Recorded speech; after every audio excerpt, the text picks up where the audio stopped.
नमस्कार दोस्तों, एक ऐसी कंपनी पे चर्चा करने वाले हैं जिस पे हमने पहले भी स्टडी किया था।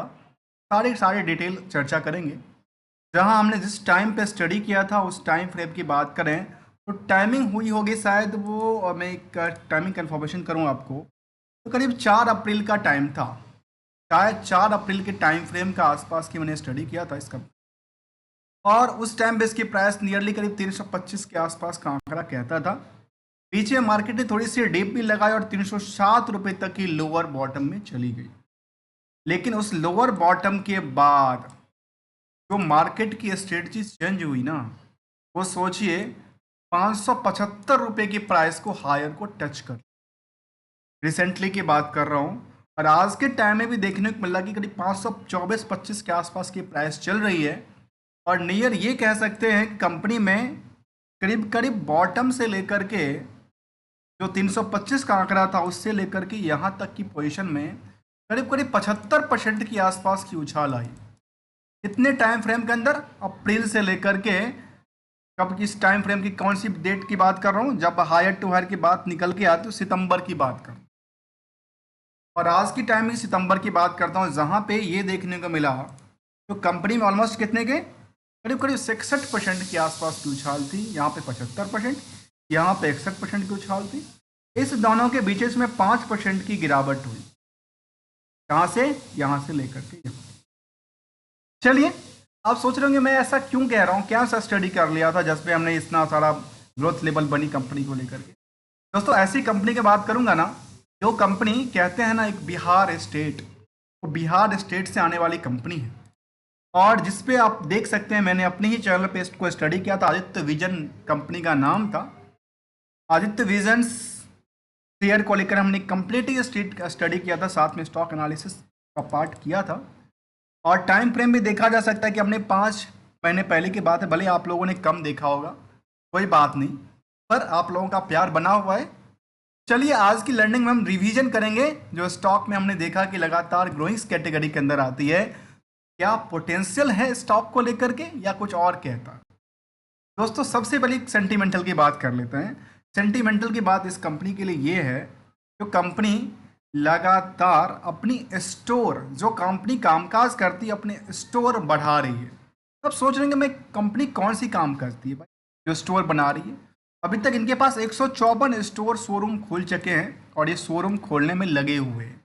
अभी इन्होंने अपने सुल्तानपुर यूपी के अंदर अपने विस्तारवादी नीति को अपना के यूपी के अलग अलग शहरों में अपनी शोरूम खोलते नजर आते हैं, जहाँ साथ में बिहार में तो खोलते नजर आते हैं। पटना बेस्ड कंपनी है। कंपनी का नाम है आदित्य विजन, जिसका काम जैसे कि इलेक्ट्रॉनिक स्मार्ट्स हैं, जैसे अलग अलग कंपनियों के कहते हैं ना सभी ब्रांड्स के, इलेक्ट्रॉनिक्स ब्रांड की एक ही जगह पे एक दुकान में सामान होना, एक ही छत के नीचे सारे ब्रांड्स अवेलेबल होना, ऐसे इनका मोटिव्स और क्रिएशंस हैं। जहाँ पे अलग अलग ब्रांड की, चाहे वो आप इलेक्ट्रॉनिक्स आइटम में लें तो वहाँ पे ये सारी चीज़ मिलती है, चाहे किसी भी एचपी से लेकर के वोल्टास, वीवो, वीगार्ड्स, वीरो, ओसास, टीसीएल, कितनी कंपनी का शायद नाम लेंगे ना शायद कम ही पड़ेगा। इसके लिए देखा जाए यहाँ पे लिस्ट इनकी काफ़ी ज़्यादा है। इसके अलावा सोनी, सैमसंग, रेडमी, फिलिप्स, मतलब कोई ऐसा कंपनी नहीं। पैनासोनिक, ओप्पो की बात कर लें या फिर जनरल की बात कर लें, मोटरोला की बात करें, माइक्रोसॉफ्ट एमआई की बात कर लें, मतलब लोयो की बात करें, एलजी की बात करें, लेनोवो की बात करें, मतलब कंपनी कैंट की बात करें, हिटाची की बात करें, हेलर की बात करें, कोई ऐसी कंपनी बची नहीं है इलेक्ट्रॉनिक आइटम के अंदर जिसका ये इन्होंने अपने पास नहीं रखा। एप्पल तक की इन्होंने क्या कर रखा है, अपने पास एक स्टोर बना के रखा है। और ये कंपनी स्टोर शोरूम खोलती है जहाँ पे मल्टी ब्रांड की प्रोडक्टिविटी मिलती है। इतने सारे चर्चा क्यों किया पता है? इसके पीछे कुछ कारण है। और कारण ये है इस कंपनी को लेकर के, यदि हम कारण को तरफ देखें तो हमारे सामने ये निकलती है, जो कंपनी पिछले कुछ सालों में, पिछले 5 सालों में, अभी तक के डेटा बेसिस की बात करूं, अब बीएससी के डेटा की बात कर रहा हूं, जहाँ पे चेंज की बात कर रहा हूँ, करीब करीब 5 सालों में 22,000 से ज़्यादा, 23,000% की उछाल करके बैठी है। सोचने वाली बात है, स्टॉक कहाँ से कहाँ चला गया, इसका आंकड़ा हमारे सामने नहीं निकल के आती। पिछले 1 साल में 126%, पिछले 5 सालों में ये कहता है 23,000% से ज़्यादा की उछाल आई। सोचने वाली बात है, तो 2 रुपए का स्टॉक पता कितना पर चला गया? 513 के प्राइस पे चला गया आज के टाइम में, जबकि कंपनी ने अपने शेयर को शायद स्पिन अप भी किया था बीच में, उसकी भी हम चर्चा करेंगे। चलिए जानने के प्रयास करते हैं क्या कहते हैं। इसके फंडामेंटल इतने स्ट्रांग पोजीशन में है ना, वो आप सोच नहीं सकते हो। चलिए जानने के प्रयास करते हैं। जहाँ पे क्वार्टर ऑन क्वार्टर बेसिस पे यहाँ पे देखने को मिला कि गिरावट था, लेकिन इसके बाद देखिए यहाँ पे हमारा क्या सेल्स लगातार बढ़ी। इसके अकॉर्डिंग यदि हम सेल्स का आंकड़ा करके देखें तो यहाँ से भी यहाँ का आंकड़ा क्या कहती है, सेल्स बढ़ती नजर आती है। जहाँ सेल्स में लगातार ग्रोथ के साथ साथ ईबिटा में करीब 26% की उछाल बनाती है। तो net year on year basis का भी डिटेल की बात करें तो यहाँ से लेकर के यहाँ तक एक ऊंचाइयों पर छूती है, और यहाँ से थोड़ा सा गैप अप हुआ था इस टाइम और इस टाइम फ्रेम के बेसिस पर। तब भी मार्केट ने 30% से लेकर के ईबिटा में करीब करीब 26% तक की उछाल बरकरार रखी है। अब एक नया सवाल आता है, क्या ये सब यदि इनके पास पॉसिबिलिटी है तो हम दो फैक्टर को जरूर चेक करते हैं। वो क्या है, बैलेंस शीट की वो फैक्टर जहाँ पे इनकी बोरोइंग्स को लेकर कहते हैं। कंपनी के देखिए, कंपनी में बोरोइंग्स को लेकर क्या कहती है, बोरोइंग्स लेकर के लगातार क्या कर रही है, गिरावट है, मतलब reducing the dividend the borrowings power, it means the strong position in the fundamental. Second part, company की अच्छी बात है जो कंपनी के पास कोई भी उधार नहीं है, 1 रुपये का उधार नहीं है। कंपनी के पास 1 रुपये का उधार सेल्स नहीं है। सोचिए, अचंभित करने वाली बात होगी यदि कोई ऑनलाइन ही काम करता है उनके पास भी कुछ ना कुछ उधार होता होगा। यहाँ पे 1 रुपये का उधार नहीं है। जैसे आप स्टोर से सामान ले जा रहे हैं, आप पैसा पेमेंट करते हैं, सामान जाती है, ऐसा कुछ इनका टर्म कंडीशन होगी। जबकि इन्होंने मार्केट की बात करूं, इनके पेबल हैं 62 करोड़ के आसपास, लेकिन इनको रिसीवेबल्स नहीं है, इनको लेने वाली पार्टी नहीं है, इनको लेने के लिए कोई टेंशन नहीं है, क्योंकि जिस स्टोर से जैसे सामान निकलेगी उनको क्या करना है, पैसे कलेक्ट करना है और सामान को भेजना है। चलिए, अच्छी बिजनेस स्ट्रेटजी है, तो क्यों नहीं इसके प्रति हम आकलन करते हैं मार्केट को लेकर के, जहां मार्केट भी करीब करीब 6000 करोड़ से ज़्यादा 7000 करोड़ के आसपास की टच करने की उम्मीद पे है। हायर टू हायर देखा जाए 575 जब हमने आंकड़ा किया था, और जब हमने स्टडी किया था उस टाइम पर 325 की प्राइस हुआ करता था। और ये देखा जाए कंपनी को लेकर के बुक वैल्यू करीब 38 का, इंट्रेंसिक वैल्यू अच्छी तगड़ी है, अर्थात एसेट्स की वैल्यूएशन अच्छी बनी हुई है। इंडस्ट्रियल में बाकी कंपनियों के तौर पे यदि 62 लोगों की भीड़ है तो यहाँ पे 71 लोगों की भीड़ का आंकड़ा कहता है, और अर्निंग पर शेयर करीब 7 रुपये के आसपास कहता है, जो कि 73 कितना है 738% का आंकड़ा कहता है। कितना का 738% का पर शेयर अर्निंग है as per the face value. जबकि इसमें आरओसी 21%, आरओई की बात करी 25% के आंकड़ा, और डिविडेंड का ट्रैक रिकॉर्ड भी कंपनी मेंटेन करती है। प्रमोटर होल्डिंग 53%, और प्रमोटर ने कोई प्लेस नहीं किया। और इसके अलावा देखा डेट टू इक्विटी रिड्यूसिंग्स, हमने ऑलरेडी स्टडी किया था, current ratio is not any the उधार सेल्स। उधार सेल्स में भरोसा ही नहीं, कहते हैं ना आज नगद कल उधार, ऐसे वाले सिचुएशंस हैं। और ये अच्छी ग्रोथ की बात करती है, जहाँ पे 153 स्टोर उन्होंने खोल लिया। बिहार तो बिहार में, यूपी में भी पैर पसारते नजर आते हैं। कंपनी जो 1999 में बनी थी, engaging in the trading of the electronics item and the services oriented electronics retail chain. तो Bihar dealing in the consumer durable all item all kind, केवल बिहार नहीं, बिहार के अलावा यूपी और बाकी स्टेटों में इनका कामकाज अब जाके चलने लगा, जबकि लिस्टिंग की बात की बात। अब देखिए, जहाँ पे मैंने क्वालिटीज के बारे में समझने का प्रयास किया, देखिए उनका ट्रेंडिंग व्यू देख लेते हैं। Trending view from the last year two year क्या कर रही है, लगातार ग्रोइंग कैटेगरी के अंदर आ रही है। कई दफा कुछ टाइम फ्रेम में इसकी गिरावट भी है, लेकिन as per the yearly basis in the growth level, और अच्छी खासी प्रॉफिट भी बनाती है। इसका नेट प्रॉफिट मार्जिन भी हम चेक करेंगे। अदर सोर्स ऑफ इनकम भी कमाती है कंपनियां, जबकि यदि ईयर ऑन ईयर बेसिस में हमने देखा तो ये कहते हैं कि कहाँ के पास 13 में 100 करोड़ का टर्नओवर हुआ करता था, वो 1700 करोड़ के आसपास पहुंचा है, मतलब 2000 टच करने वाला है। क्योंकि लगातार क्या कर रही है, आंकड़ा क्या कर रही है, ग्रोइंग कैटेगरी। प्रॉफिट को लेकर देखिए, 1 करोड़ का प्रॉफिट बुक करने वाली कंपनियां 77 करोड़ और 100 करोड़ का आंकड़ा को टच करने वाली है, जिसको कहते हैं टॉप ऑफ द ईयरली। मतलब लगातार क्या कर रही है, ग्रोइंग कैटेगरी के अंदर है। यदि चार्ट बढ़ती है भाई इसका ग्रोइंग कैटेगरी, तो इसका ये भी कहता है ना, कौन सी पार्ट, इसकी फंडामेंटल स्ट्रॉन्ग की बात। इसके अलावा की बात करिए, देखिए यदि हम इसकी बैलेंस शीट की पढ़ने को उठा रहे हैं तो ये निकल के आता है कंपनी को लेकर के, जो एनुअली में इनका क्या था, कैश इंक्रीज, और यहाँ पे देखिए जितनी इनकी क्या है, एसेट्स 40% की ग्रो करती है और लायबिलिटी आपकी 20% टूटती है। अर्थात समझ में एक बात आती है, पता है क्या, तो आप अपनी संपत्ति बनाने में व्यस्त हैं और आपकी लायबिलिटी का बोझ कुछ है ही नहीं। इसकी ग्रोथ क्यों नहीं संभव है, क्योंकि ग्रोथ संभव इसलिए है क्योंकि ये स्ट्रॉन्ग यहाँ भी दिखाता है, चाहे फंडामेंटल की हर एक एस्पेक्ट से दिखाता नजर आता है। अब समझने की प्रयास करेंगे इनके सेल्स को और ओवरव्यू पढ़ूंगा लेटेस्ट अपडेट्स में क्या कहना चाहता है। देखिए यहाँ पे हमने R2R को समझा, F2 को समझा, F2T को समझा। अब देखिए कंपनी को लेकर के क्या हुआ। कंपनी को लेकर इंटरेस्टिंग बात यह है कि कंपनी सेल्स लगातार ग्रोइंग कैटेगरी के अंदर आती है, जबकि प्रॉफिट भी उसी के आंकड़े से डबल की रफ्तार से चल रही है। स्टॉक प्राइस इन दोनों के पीछे की बात करें तो लगातार क्या कर रही है, उछाल बनाती है और रिटर्न ऑन इक्विटी भी लगातार।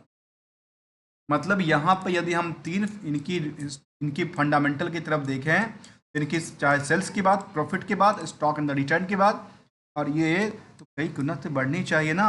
इसीलिए तो हमने देखा कि लगातार स्टॉक में क्या हो रही है, केवल बढ़ोतरी ही देखने को मिलती है।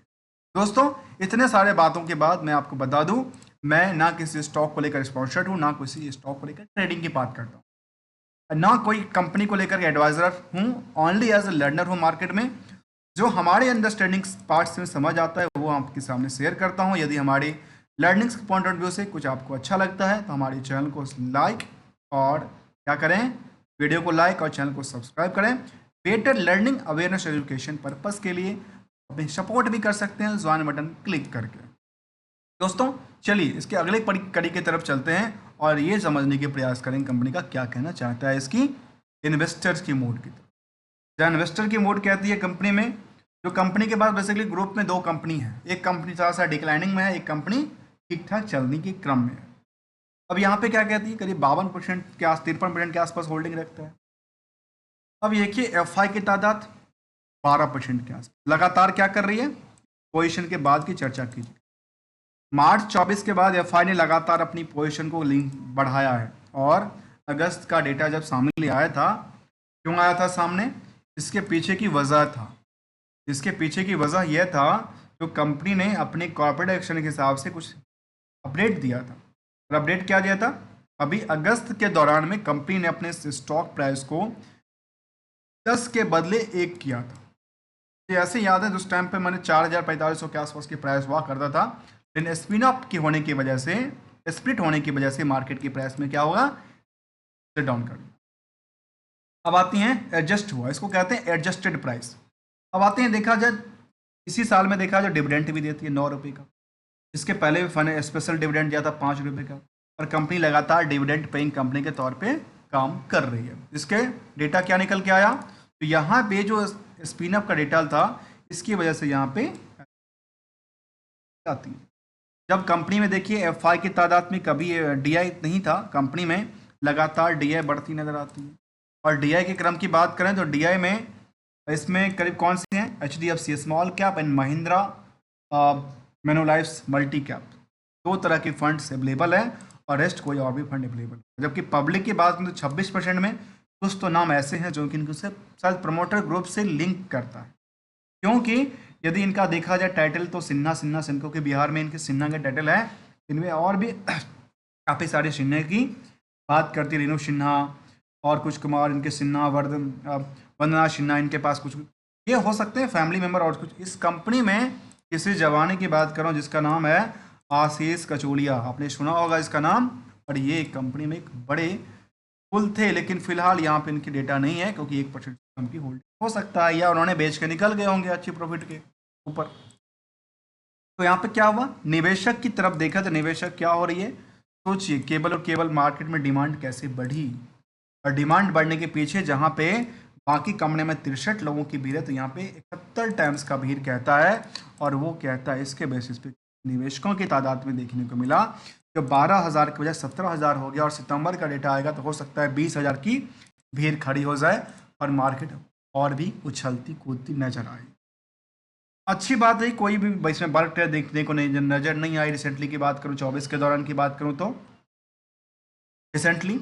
अब आते हैं कुछ पीयर्स में, इनके पीयर्स में कहते हैं एवेन्यू सुपरमार्ट, डी मार्ट जिसको टेंट हैं, ब्रेन वेस बीज करके सोल्यूशन, रेड टेप जैसे कंपनी है। लेकिन मुझे लगता है कि इनका कंपेयर करने के लिए शायद कौन सा कंपनी बेटर था, इलेक्ट्रॉनिक मार्ट जैसे बेसी कंपेयर करने के लिए बेटर था। और यहाँ पे हमने परसेंटेज वाइज को देखा तो बीएससी के ऊपर से हम परसेंटेज वाइज देखा जाए, शायद कि बाकी इंडेक्सेशन की तरफ देखा जाए, तो इनका आंकड़ा ये कहता है। इसमें ट्रेंड संक्राज करती है, वी2 रिटेल से इनका कंपेयर किया गया है इसको लेकर। आखिर क्या इनकी सेगमेंट वाइज भी कुछ, या नहीं केवल एक ही सेगमेंट में कंपनी कामकाज करती है, तो इनका भी चर्चा करते हैं। ऐसा कोई नहीं है, केवल केवल इनका ना स्टैंडर्ड कंसोलिडेट है, केवल खुद ही कंपनी है और खुद ही कंपनी अपनी कामकाज करती नजर आई है और लगातार ग्रोइंग्स कैटेगरी के अंदर था। भले ही 2-3% का प्रॉफिट बुकिंग हाई, इसके लिए कुछ रूल कहता है, रूल को समझना जरूरी है। और देखिए इसकी क्वालिटीज़ की तरफ देखा जाए तो कंपनी की हिस्टोरिकल क्वालिटी कहती है जो हेल्दी गुड प्रॉफिट क्वार्टर की बात करता है, अभी प्रॉफिटेबिलिटी की बात करता है, स्टॉक प्राइस रिटर्न की बात करी, रिड्यूसिंग की बात कर रही है, और बाकी सारी चीज़ों की तरफ देखा है तो यहाँ पे क्या कहती है 13 गुने के हिसाब से कंपनी। प्रमोटर्स की होल्डिंग लगातार थोड़ा सा 3 साल में घटाई क्योंकि उन्होंने बिकवाली किया था एफआईडीआई की भूमिका को बढ़ाने के लिए। ऐसा चार्ट का आंकलन था। अब चार्ट के आंकलन में ऐसा क्या हुआ, जो प्रॉफिट के बेसिस पे मार्केट में गिरावट हुई, ये एक हमेशा होता है। देखिए मार्केट में टाइम फ्रेम के आसपास गिरावट हुई क्योंकि पीछे कारण होता है, एक कारण होता है प्रॉफिट बुकिंग। प्रॉफिट बुकिंग जरूरी इसलिए है क्योंकि पोर्टफोलियो में जब भी आपके पास बॉटम पे मिलता है और ऊपर हाई के आसपास जाता है तो प्रॉफिट बुक करके दोबारा लोग इनको स्क्वायर अप करते हैं, बनाते हैं, करते हैं, सेटअप करते हैं, एडजस्टमेंट करते हैं। ऐसा चर्चा चलती रहती है। दोस्तों आज की लर्निंग में हमने समझने का प्रयास किया जिसका नाम था आदित्य विजन, जिसपे हमने ऑलरेडी ही स्टडी किया था पिछले 5 महीना पहले, और हमने एक्सपेक्टेशन लिया था कि मार्केट में ग्रोइंग्स कैटेगरी है, अच्छी बात था, फंडामेंटल लगातार स्ट्रॉन्ग पोजीशन में है कंपनी का, चाहे बैलेंस शीट की बात करें या फिर फाइनेंशियल की बात करें, चाहे चार्ट की ट्रेंडिंग की बात करें। और लगातार सेंटीमेंट ये कहता है कि लगातार इन्होंने स्टोर अपनी बढ़ाती नजर आती है और पैसे की कोई कमी देखने को मिलती नहीं नजर आती। दोस्तों मिलते हैं कुछ नई कंपनी के साथ, न्यू स्टडी के साथ, तब तक के लिए थैंक यू फॉर ज्वाइनिंग है दोस्तों।